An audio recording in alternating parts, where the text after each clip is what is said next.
ირანში მიმდინარე ომი ყველაზე აქტიურ ფაზაში შედის და ეს გვეხება ყველას, რადგან ეს ომი ყველაზე მეტად აზარალებს სავაჭრო გზებს, სადაც გადის არამხოლოდ ნავთობი, არამედ რასაც ვჭამთ, რასაც ვიცვამთ და შეიძლება ძალიან მალე ვიგრძნოთ ეს ჩვენს ჯიბეზე. წინა ვიდეოებში ბევრი ვისაუბრეთ ჰორმუზის სრუტეზე, ადგილზე, სადაც გადის მსოფლიო ნავთობის 20% და კრიტიკულია მსოფლიო ნავთობის მომარაგებისათვის.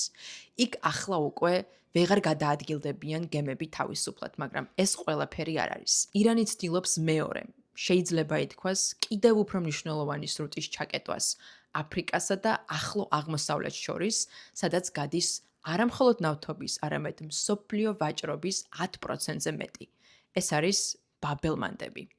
ბაბელმანდები მდებარეობს იემენთან, სადაც ირანი მრავალი წელია აფინანსებს ჰუსიტებს, ეს არის შეიარაღებული ტერორისტული დაჯგუფება, რომლებიც თავს ესხმოდნენ ისრაელის გემებს 2023 წლის ნოემბრიდან, როცა ისრაელისა და ჰამასის ომი დაიწყო და მათ წინააღმდეგ შეერთებული შტატებიც გეგმავდა საიდუმლო ოპერაციას, რომლის შესახებაც გამჟღავნდა და ამაზე ჩვენს არხზეც ვისაუბრეთ. ბაბელმანდების სრუტეში გადის გემების უმრავლესობა, რომლებიც მოედინებიან მაგალითად ჩინეთიდან.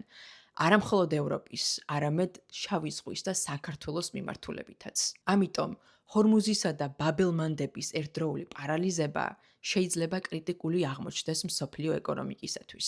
ახლა, ისე როგორც არასდროს, ყველაზე მნიშვნელოვანია, რომ ვიცოდეთ იმ კრიტიკული საზღვაო წერტილების შესახებ, სადაც გადის მსოფლიო ვაჭრობის არტერიები და ამისათვის ვრცელი ვიდეო YouTube-ზე დაგხვდებათ, ამიტომ აუცილებლად იპოვეთ ჩვენი არხი ცნობისთვის YouTube-ზე და არ გამოტოვოთ ეს მნიშვნელოვანი ვიდეო. მაგრამ მანამდე გავარკვიოთ, რა გეგმა აქვს შეერთებულ შტატებს ირანის წინააღმდეგ. ამერიკა ითხოვს დახმარებას და ის პირველ რიგში სთხოვს ნატოს წევრ ქვეყნებს. ის დაუკავშირდა ნატოს ლიდერებს და სთხოვა დამატებითი ფლოტების გაგზავნა ჰორმუზის სრუტეში გემების უსაფრთხოებისათვის, რაზეც ტრამპმა მიიღო უარი. ტრამპმა ასევე დიდ ბრიტანეთს სთხოვა მათი ბაზების გამოყენება ახლო აღმოსავლეთში, რაზეც ასევე მიიღო უარი. რასაკვირველია ამაზე დონალდ ტრამპს ვერ ექნებოდა დადებითი რეაქცია, თუმცა ბევრი ანალიტიკოსის შეფასებით ამერიკის კრიტიკის ფონზე ევროპისადმი არ არის გასაკვირი ევროპის მსგავსი დამოკიდებულება ამ ომში. მაგრამ ამაზე თქვენი აზრი კომენტარებში გამიზიარეთ. ფიქრობთ თუ არა, რომ ევროპა